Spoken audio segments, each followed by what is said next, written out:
Hey guys, this is SUNSfan with a spotlight video for all red creeps. Bronze Legionnaire is a 2-mana common creep with 4 attack, 2 armor, and 2 health. This is a very inexpensive creep that is quite good at killing melee creeps without taking any damage. Hellbear Crippler is a 3-mana common creep that will modify a unit with -1 attack whenever it deals battle damage to it. Remember that modify means permanent, so sticking this in front of a hero will subtract 1 damage from them for the rest of the game. Using this on a melee creep isn't the greatest though, as they'll just trade over 2 rounds.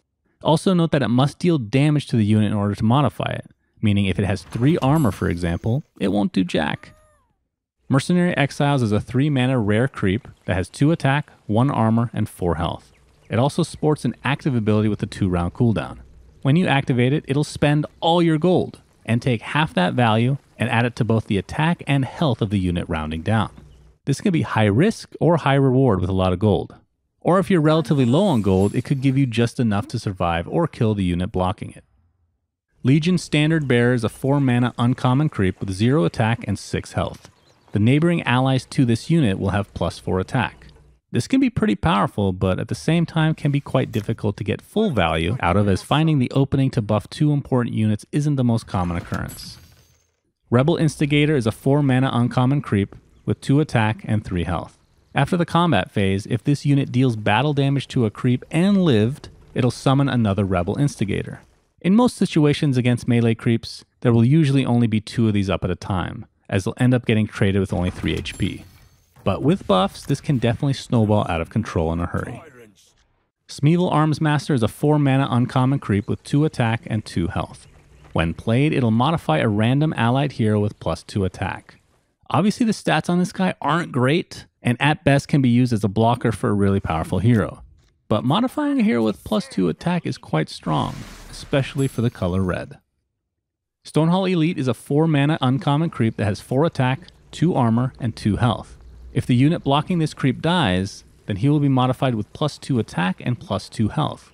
Bronze Legionnaire has the exact same base stats, but this upgrade to him can easily grow to become a monster if you're not careful. He is a melee creep eater. Cursed Satyr is a 5-mana uncommon creep with 6 attack and 6 health.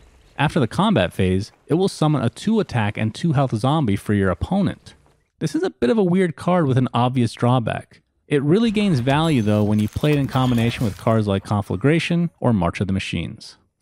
Ogre Corpse Tosser is a 5-mana rare creep with 2 attack and 10 health. After an allied melee creep dies, this unit will deal 2 piercing damage to the enemy tower. This is a really cool unit to use when you have a lot of melee creeps under pressure. Killing those melee creeps at many times can be unavoidable for your opponent, thus bringing damage to their own tower. Red Mist Pillager is a 5-mana uncommon creep with 4 attack and 2 health. If this unit does damage to a tower, it will summon a copy of itself onto the board. This is the ultimate snowball tool, which can work really well in the lane where your red hero is left to his own devices. This will either force a reaction from your opponent or win you the game in a short amount of time. Keenfolk Golem is a 6-mana rare creep with 13 attack and 13 health. It has quite a big drawback in that when you play it, you discard your entire hand. This is a high-risk, high-reward finisher for the color red, with also one of the coolest animations in the game. Maril Fel Brawler is a 6-mana rare creep with 6 attack and 16 health. This is one beefy boy. Ogre Conscript is a 6-mana common creep with 7 attack, 2 armor, and 7 health. This creep has the same mana cost as Maril Fel Brawler, but with 1 less attack and 9 less health. So why use it? Well, you guessed it, it's the 2 armor. This goes to show how valuable armor can be, even for creeps. To see the ratings of every card from professional players, be sure to visit artifaction.gg. If you want to be featured on this channel, you can also submit memorable clips you see on stream to us at artifaction.gg/submit. Thanks for watching and subscribing to ArtifactCinema. Be sure to click that bell icon in order to get notified when we put up a new spotlight or guide.